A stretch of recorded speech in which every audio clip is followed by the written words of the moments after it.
You know,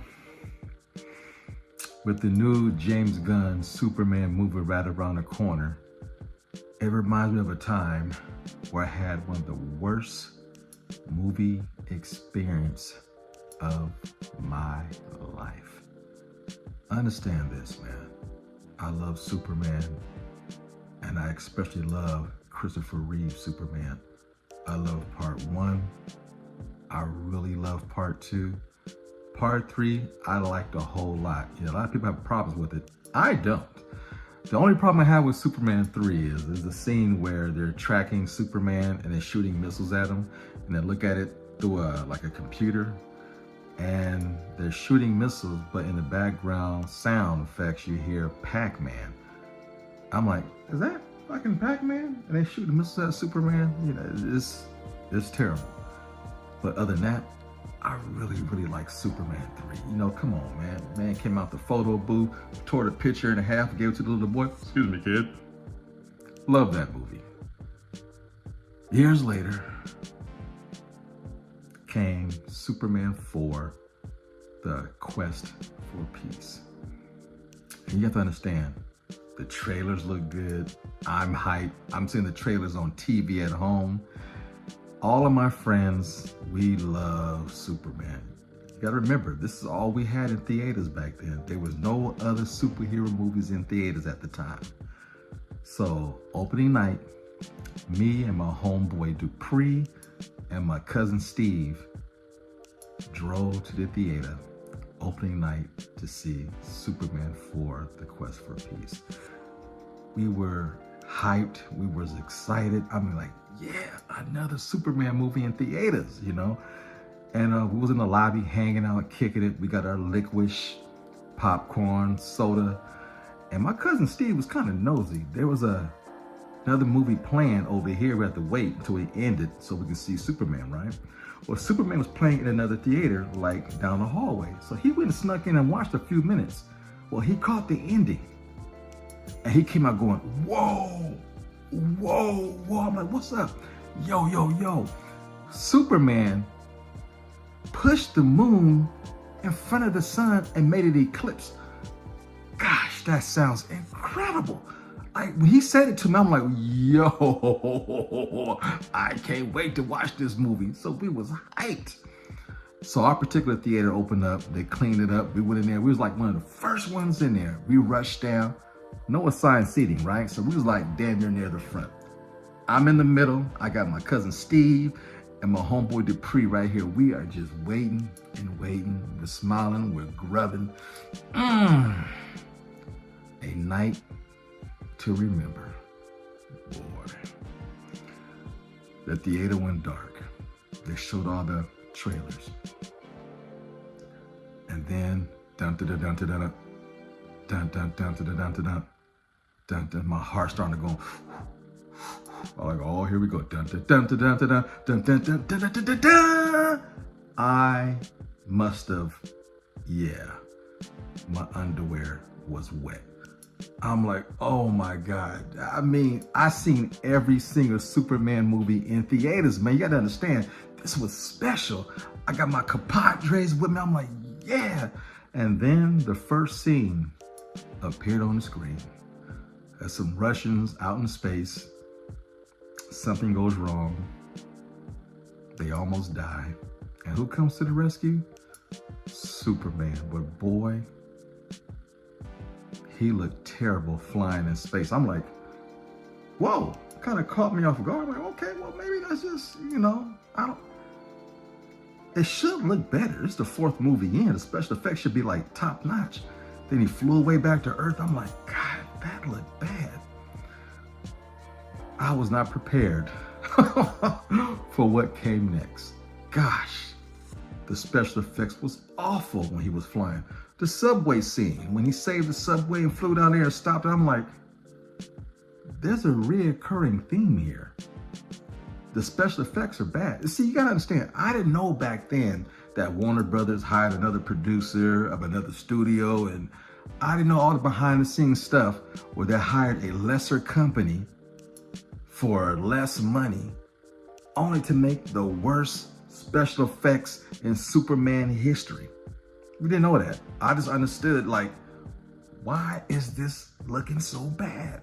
You got Lex Luthor, you got Lois Lane coming back to reprise their roles, and I'm like, this is bad. Lex Luthor's nephew, man, give me a break. The saving grace. God rest his soul. Christopher Reeve was amazing. Maybe even his best acting in a Superman movie as far as Clark. The dual role, the double date thing with Lois and the other lady. I'm like, yo, Clark is on point. The worst parts about this movie was Superman. Not when he was walking and talking, when his ass was flying. I'm like, God, these special effects are bad. At the end of the movie, this motherfucker is flying in space with a white woman and she's breathing space air. I'm like, God, this is bad.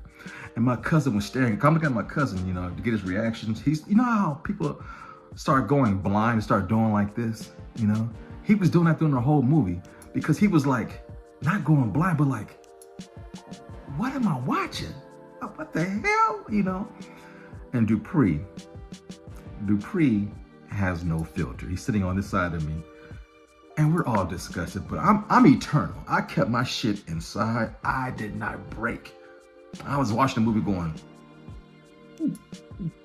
oh God, this, look at my cousin, look at my little boy for a little bit. Dupree, like I said, had no filter. He did a slow head turn towards being like a demonic doll. He was like,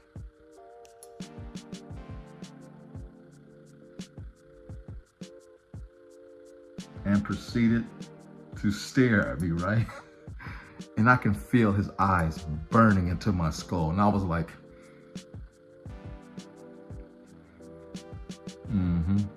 I wasn't gonna break.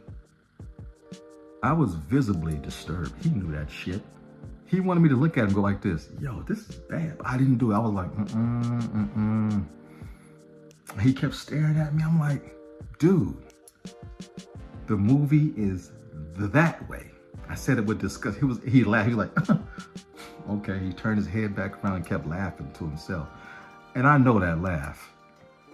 That's the laugh of TJ. You know this movie is bad and you want to acknowledge it publicly, but it's cool, motherfucker. We got to ride home together. You gonna say something. You gonna say something. Gosh damn it. When that movie was over, I sat there. The music was good. They had the thunderous theme. Obviously, they used clips from other Superman movies when he was flying and just paste them in. I'm like, wow, this is bad. And then the lights came on. I sat there. Man, I was hurt. I've never been hurt like this before. I was devastated. I was like, wow. And I drove. So we all walked to the car. My cousin's in the front seat with me. Dupree's in the back seat. And this is my parents' car, right? It was a Chevy Malibu Classic 1981. And it had bench seats. So, you know, it's like a big old bench in the front and one in the back. Back then, there was no seatbelt rules. So Dupree's in the back seat. He leans on the bench seat in between us and is looking at us. I'm driving and I'm gripping the steering wheel hard. I am pissed and hurt. My feelings was messing with me. I didn't understand this. I've never been through anything like this. I'm driving, I'm quiet. You can feel the tension. And Dupree's like, yo, is anybody gonna talk about how bad this movie was? Come on. He was nudging my cousin Steve, and Steve was laughing. Yeah, this shit was bad. I didn't say nothing. I was gripping the steering wheel. He's nudging me. I did my best Denzel. Get your fucking hands off me. Then I finally broke. I'm like, God damn, that movie was bad. I never felt anger and hurt at the same time ever in my life until then. I was confused. I was perplexed. I was devastated. I'm like, gosh, God almighty. Man, that movie was awful. And man, I finally opened up. We're talking about how bad it looked when he was flying. And Steve was like, man, wasn't that scene the way he was flying like in Superman 2 and 3? I'm like, I think it was. And Dupree was like, damn, you saw how bad it was. That Meteor Man's fingernails came up. You can tell it was a doll when his fingernails came out of his... Then we started laughing and stuff, and it felt better to laugh about it. But man, understand this. I like Brandon Routh a lot as Superman. He only made one movie. You know, he didn't have a chance. Everybody loves Henry Cavill. I don't. His Superman never did it for me. I seen The Man of Steel opening night. I didn't like it. But I will say this, in all honesty, I've learned to appreciate The Man of Steel over time. It broke me down. I appreciate the movie, but he was never my Superman. He looked the part, just, it never worked. And it wasn't his fault. It was the way the movies were written that he was in. And, finally, I see a Superman coming around a corner that feels like, okay, they're about to get it right. Because Superman, for me, ain't been right since Superman 3 with Richard Pryor. That's the last time I was happy to see Superman. Ever since then, the other ones were okay, just they never filled that void. But now I have hope. But man, just thinking about Superman coming back takes me back to that dreadful night. Superman 4, The Quest for Peace. Boy, I will never get over that night. It was absolutely terrible. My soda tasted flat. Popcorn tastes like butt dust. The liquids taste like somebody pissed on them. It was a horrible night, but that's how I felt inside. But hey man, life is life, movies are movies, and we live vicariously through the eyes of the lens when we go to the movies, right? What can you do? With that, I want to say thank you for watching. Be sure to like, share, subscribe, tell all your friends, and more importantly, leave your comments down low. I'm out. Peace. You know the routine. Fade to black.